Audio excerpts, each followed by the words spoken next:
нас розп'ято і знищено не раз. Боже, Україну збережи, Господи, помилуй нас, із колін піднятись поможи, і благослови у добрий час. Боже, Україну збережи.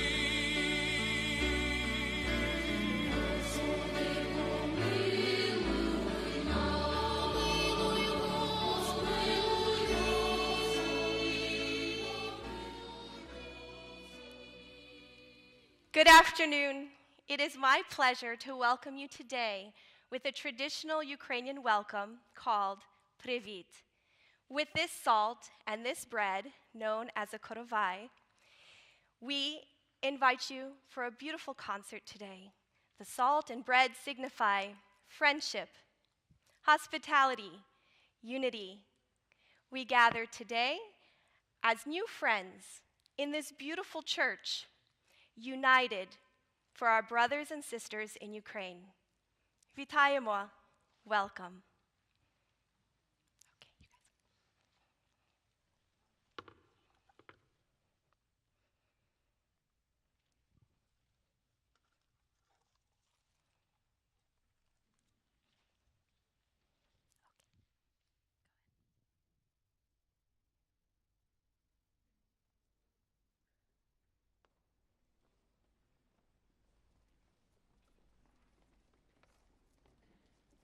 We ask you to please stand for the Ukrainian national anthem.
You may be seated.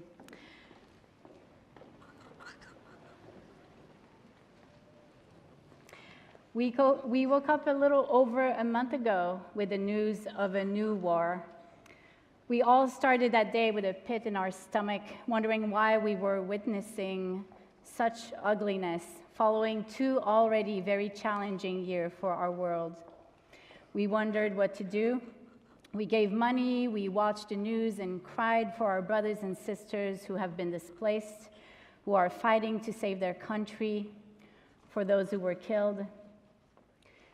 2.5 weeks ago, I thought we'd gather a few friends and use music as our tool to cope with the pain. I stand before you in awe of how quickly our community has come together to express through music our sorrow and our sense of helplessness.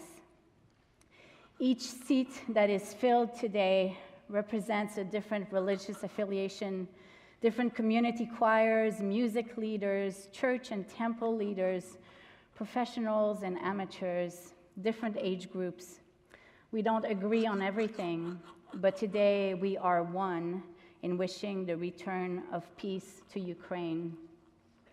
In your program, you will find ways to donate.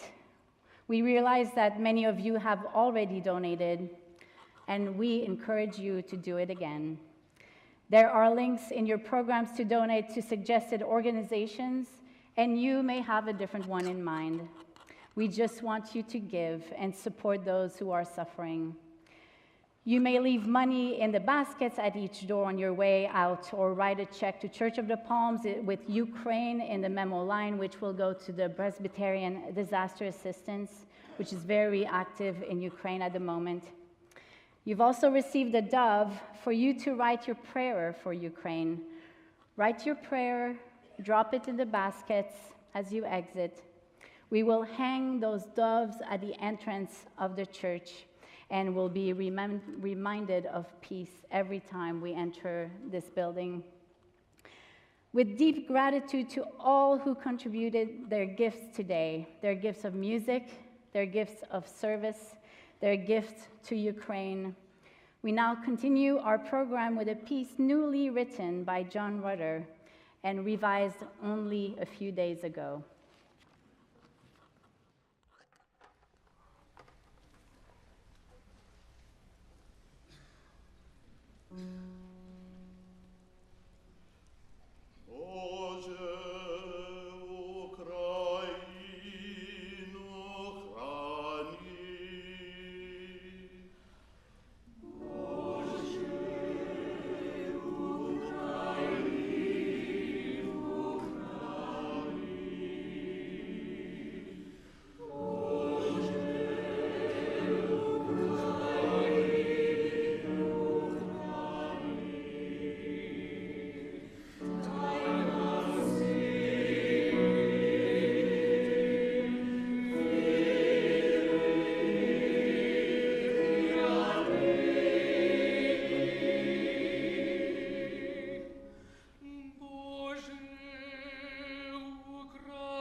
Please join me for the responsive Litany for Ukraine.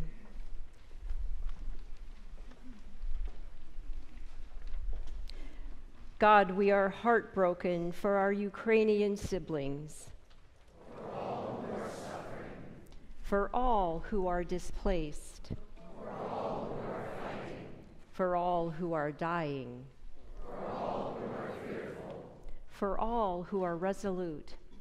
for all who feel hopeless. We are sad and sick at heart. That war has once again been waged on innocence, on anyone. We lament and mourn this tragedy.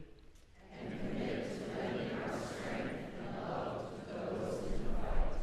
Even as we ask for all bloodshed to cease. As Christ has shamed violence, so do we. We ask for a quick resolution to this war and an end to this invasion. We ask for peace and safety for all Ukrainians. We ask for wise and bold leaders who are clever, creative, and committed to the good of all. We ask for peace on the European continent. We ask for and enact with our bodies a world where war and aggression are never an option. We ask for true justice and peace to reign over all the earth. Thwart the bloodthirsty and power-hungry God. Deny greed. Lay waste to the plans of the wicked.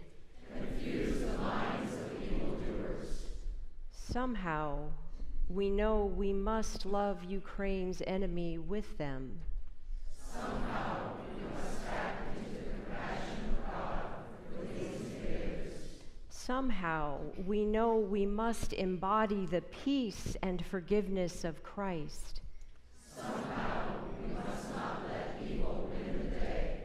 Help us. O God, war brings us to the very ends of ourselves. The edges of our own humanity. It takes us so far that we have no choice but to remember our divinity, our Imago Dei. If we are to continue in love at all, Christ left his peace with us. now let humanity take hold of it. Amen.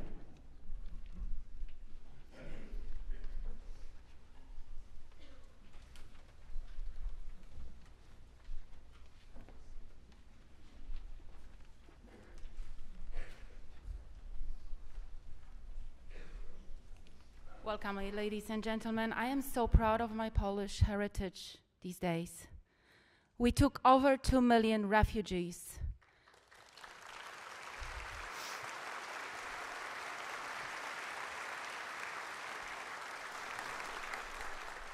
Holding my tears, we took over 100,000 kids and put them in a schooling system. We feed them, we educate them, we teach them Polish language. They like it. This particular piece has a huge meaning in my heart. It was written by Frédéric Chopin, and it's been carrying a very powerful survival message since then, performed during the World War II and many other times. I believe it can bring peace to the world. Enjoy the music.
Good afternoon. Just a couple words about the piece I'm going to play. James Simon was a German and a Holocaust victim murdered at Auschwitz in 1944. Not much of his music survives, but we are fortunate that he wrote works for a cellist friend of his who did escape Nazi Germany and came to the US. The piece I'm going to play, this Arioso, was recently rediscovered in her archives. The spirit of the piece is very much a psalm of lament, a cry out to God, Lord, have mercy.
Hi, everyone. You all look beautiful.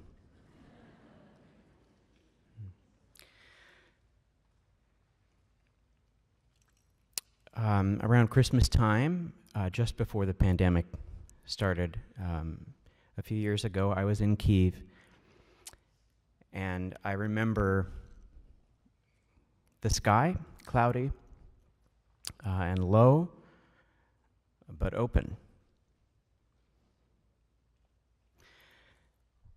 I remember a woman who ran a small dress shop. I was there to buy a dress for my daughter, and as she held on to this little dress before letting me hold it in my own hands, trying to explain in her best English who had made it, the women who had made this, pointing out parts of the fabric and embroidery.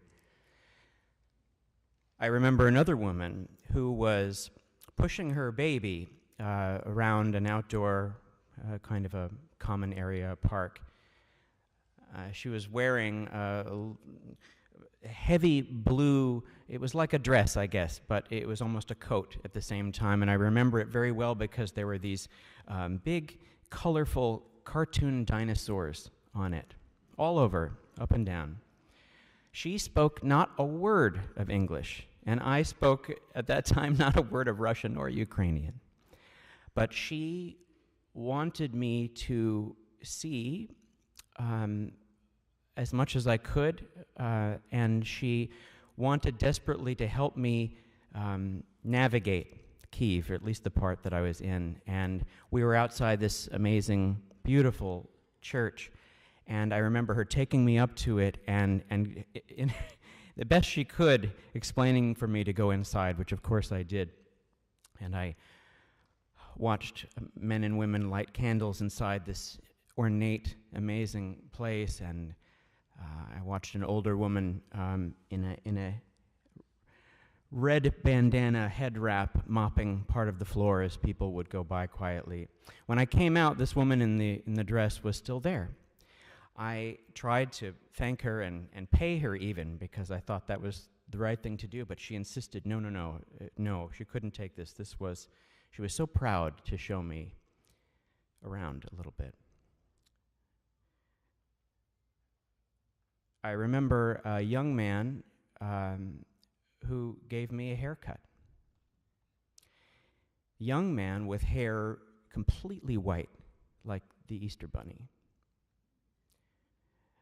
And as he sat me down, he handed me a whiskey, which was pretty great.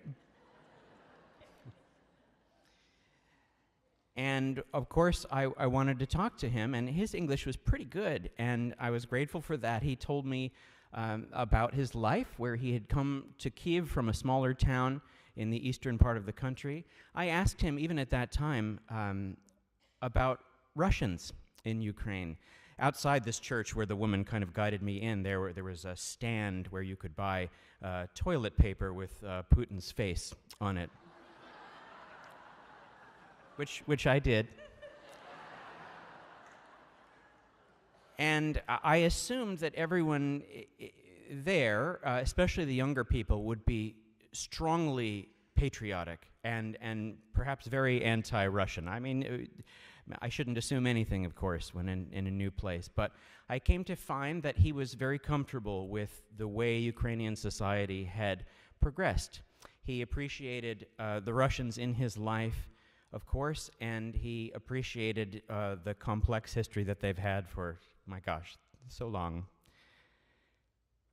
But he also, when I was asking him about the language, when I was asking about Ukrainian, the differences between the languages, he explained that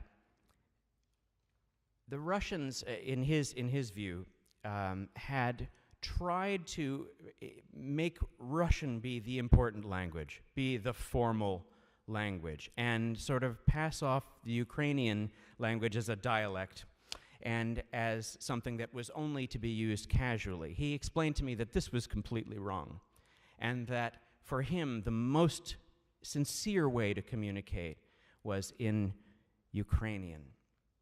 And something about that experience touched me. All of these people did, and I imagine them now, where they might be.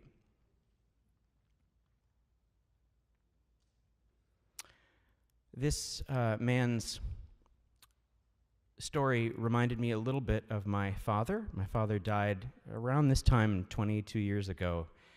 He was a poet. He was, I guess, my younger daughter's age. She's 10. When India earned its independence from the British. So I imagine my father growing up speaking Hindi and also learning English in the schools, and being in India at a time when it was going through its own process of prioritizing its language and traditions and finding its footing as it became what it is today. My father was a poet by profession, and his poems were always titled. The one that I'm going to read for you now was not. It was just called a poem. And I've been thinking about that in getting ready to play for you and read to you. I can only assume, without having him here still with me, that this was something to do with the relentlessly, sadly repetitive nature of this situation. He was writing about the brutality and awfulness we somehow managed to deal upon each other. He had seen in his lifetime, which would overlap with many of ours, so many different things. And he writes in this poem, he takes the image of cherubs, you know, God's attendants, the little babies with wings that we see depicted in all different cultures. He ends with this image of children finally answering what it is that we have done to ourselves in anger and aggression. I think perhaps that one of the reasons this poem is so short is that he might have felt that this idea, this level of brutality was maybe even out of the reach of the poets.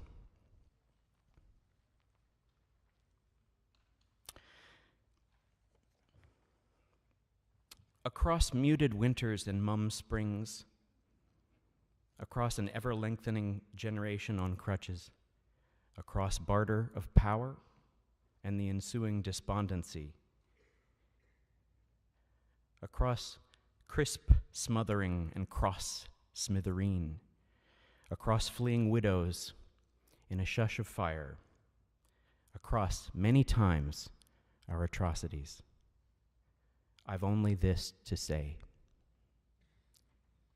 When we fly to our righteous heaven, strips of babies with torched amputations will guide our instruments for a perfect landing.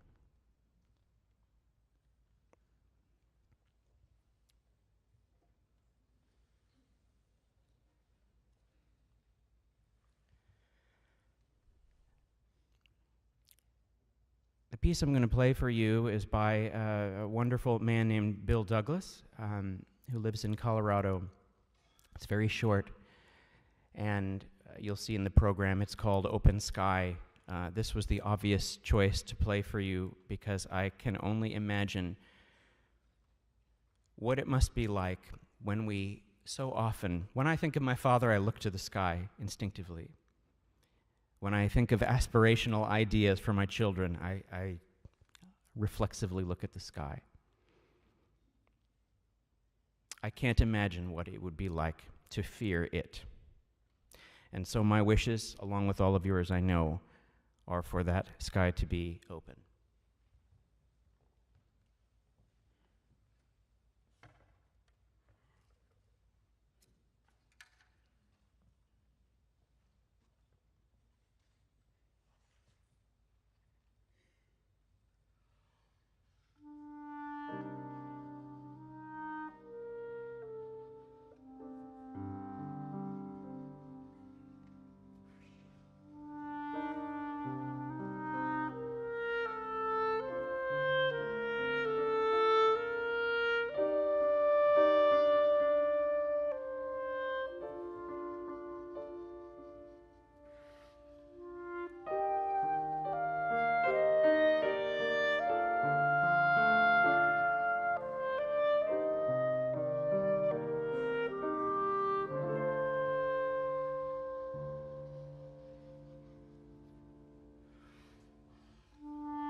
Ian Sansom in the London Guardian wrote a couple of years ago that there are many acclaimed poems that address themselves to the question of love or to the problems of war. There are others, both ancient and modern, that seem to speak directly to our contemporary condition and to various crises, fears, and threats of annihilation. There are poems that console, inspire, and delight. And there are some poems, he continues, a very few, that do all the above. W.H. Auden's September 1st, 1939, written over 80 years ago, is one such example. It is undoubtedly one of the great poems of the 20th century, one that marks the beginning of the Second World War, the day when the Nazi army invaded Poland. A poem which readers have returned to at times of national and personal crisis. Auden's verses encapsulate much of what we feel for the world and for our brothers and sisters in Ukraine. Rabbi Kahn was not able to be with us this afternoon, and so we welcome their spiritual leader, Hazan Cliff Abramson from Temple Sinai, to join me in this poem. I sit in one of the dives on 52nd Street, uncertain and afraid, as the clever hopes expire of a low, dishonest decade. Waves of anger and fear circulate over the bright and darkened lands of the earth, obsessing our private lives. The unmentionable odor of death offends the September night. Accurate scholarship can unearth the whole offense from Luther until now that has driven the culture mad. Find what occurred at Linz, what huge imago made a psychopathic God. I and the public know what all school children learn. Those to whom evil is done do evil to others in return. Exiled Thucydides knew all that a speech can say about democracy and what dictators do, the elderly rubbish they talk to an apathetic grave, analyzed all in his book, the enlightenment driven away, the habit-forming pain, mismanagement and grief. We must suffer them all again. Into this neutral air where blind skyscrapers use their full height to proclaim the strength of collective man. Each language pours its vain competitive excuse. But who can live for long in an euphoric dream? Out of the mirrors they state imperialism's face and international wrong. Faces along the bar cling to their average day. The lights must never go out, the music must always play. All the conventions conspire to make this fort assume the furniture of home.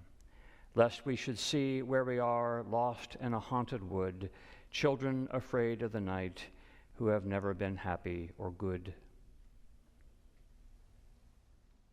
The windiest militant trash important persons shout is not so crude as our wish. What Mad Nijinsky wrote about Diaghilev is true of the normal heart. For the error bred in the bone of each woman and each man craves what it cannot have. Not universal love, but to be loved alone. From the conservative dark into the ethical life, the dense commuters come, repeating their morning vow, I will be true to the wife, I'll concentrate more on my work. And helpless governors wake to resume their compulsory game. Who can release them now? Who can reach the deaf? Who can speak for the dumb? For I have no voice to unfold the lie. The romantic lie in the brain of the sensual man on the street, and the lie of authority whose buildings grope the sky. There is no such thing as the state, and no one exists alone. Hunger allows no choice to the citizens, or the police. We must love one another or die. Defenseless under the night, our world in stupor lies. Yet dotted everywhere, ironic points of light flash out wherever the just exchange their messages. May I, composed like them of eros and dust, beleaguered by the same negation and despair, show an affirming flame.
Good afternoon, everyone.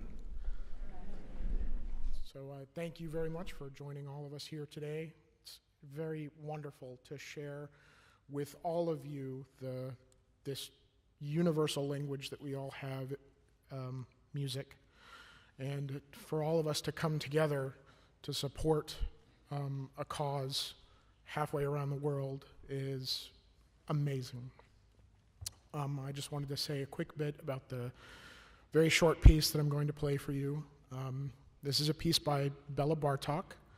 Bartok was best known as an ethnomusicologist and a preserver of cultural folk songs in his native Hungary. Bela Bartok does have a connection to Ukraine.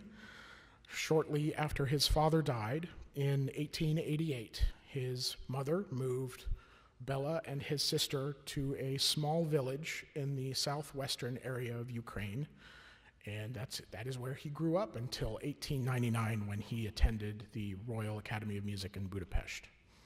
So this is a piece that he wrote entitled An Evening in the Village. It's wonderfully reflective and is bookended by a short dance tune. I hope you enjoy it.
Hi, everyone.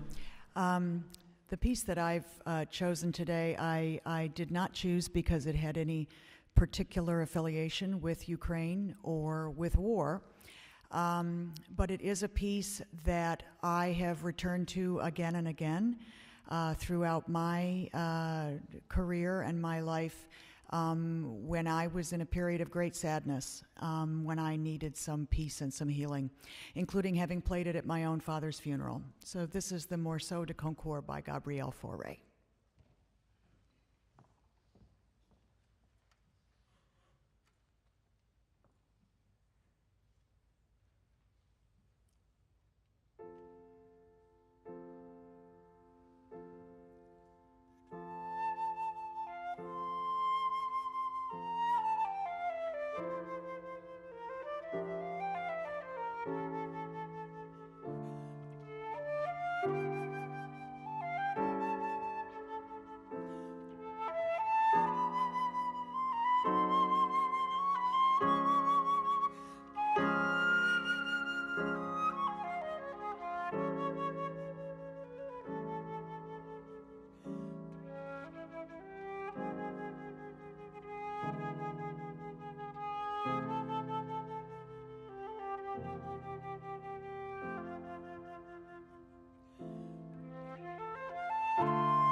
I think I was asked to play only because I am Ukrainian.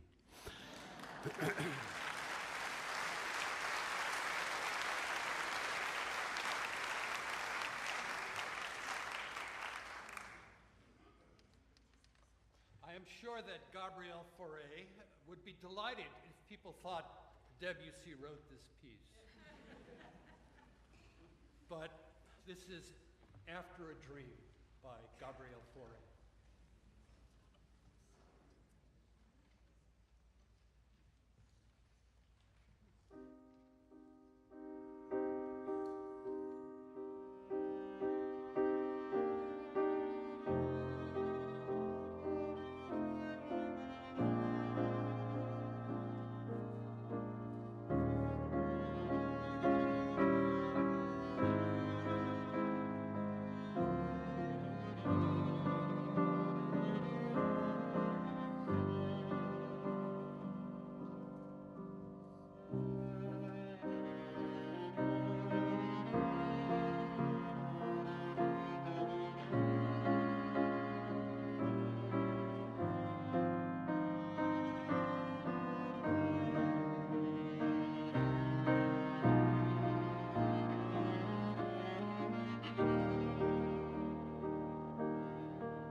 Chose a poem by a Ukrainian dissident poet, Valentin Moroz, for his text for this song, Ukraina. When the poet arrived in America in 1979, after being released from a Soviet prison, he spoke some prophetic words, and I quote, "Moscow has created a spiritual desert in Ukraine, and it is those in the West that must be the irrigation. Slava Ukraini!"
Much of this afternoon is given to sound and word for us to reflect upon the war in Ukraine.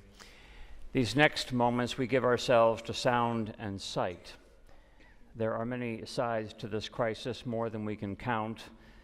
Economic devastation, family separation, death, injury, heroism, and national and cultural identity. In this moment of reflection, we present the images of present survivors and refugees whose lives have been inalterably changed and whose welfare will rest upon our unending support. John Donne, in his oft-quoted poem, wrote, "No man is an island entire of itself. Every man is a piece of the continent, a part of the main. If a clod be washed away by the sea, Europe is the less, as well as if a promontory were, as well as any manner of thy friends or of thine own were. Any man's death diminishes me, because I am involved in mankind, and therefore never send to know for whom the bell tolls. It tolls for thee."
As you can imagine, it is quite difficult to have to sing after that very beautiful video montage, but I would like to offer this prayer for the Ukrainian people.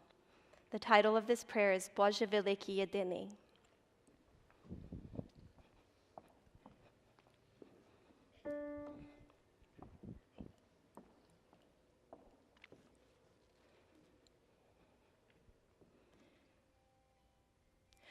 Боже великий єдиний, нам Україну храни, волі світу промінням ти її осіни. Світлом науки і знання нас дітей просвіти,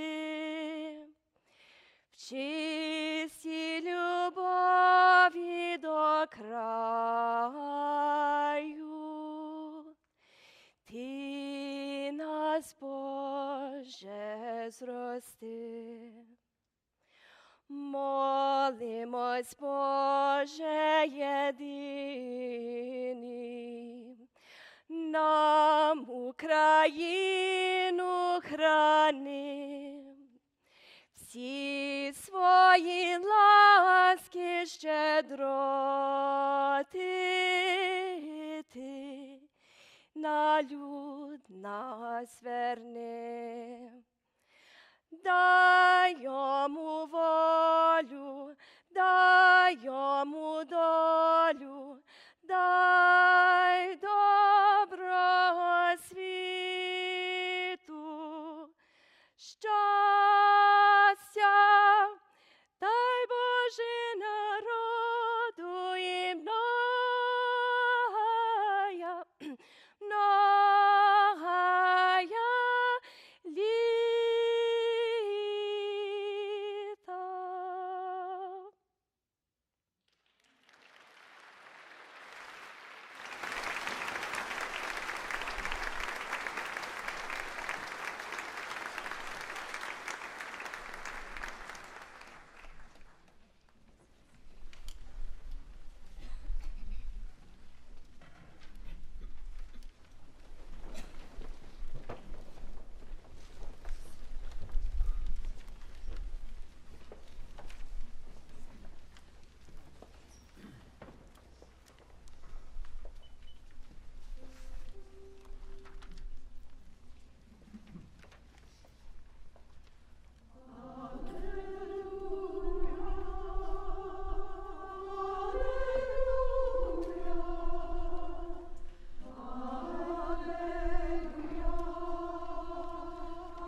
we want to thank you once more for being united here in this space today and online. To you, Nadia, and your mom, Lucy, and Father Beritsky, Ivana, Marco, and all others from Ukraine, or those of you who have loved ones over there, our hearts are with you. Remember to donate online or in the baskets as you come out, and also to leave your dove in the baskets.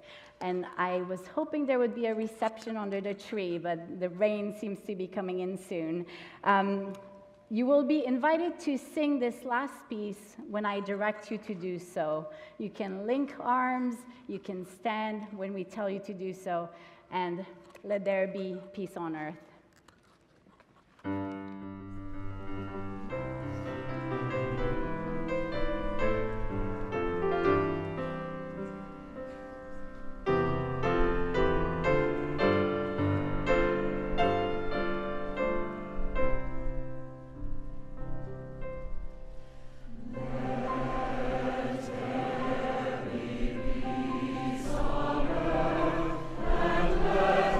Begin.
at the center if you want to join us. Thank you very much.